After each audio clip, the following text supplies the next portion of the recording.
با این ترفند تونستم که یک وبسایت پایتونی بسازم. از تو این سایت رفتم تمپلت رایگان HTML دانلود کردم. البته میتونید خودتون هر صفحه خاصی رو با HTML بنویسید.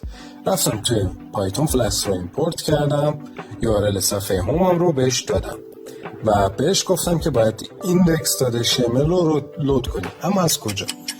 برای اینکه بفهم از کجا باید به فلکس تمپلت فولدرمون رو پاس بدیم که دایرکتوری رو بخونه. اما همونطور که میبینید کاملا زشته چون CSS ها رو لود نکرده. بعد با استفاده از URL روت باید بیم که CSS و فایل JS رو بهش معرفی کنیم.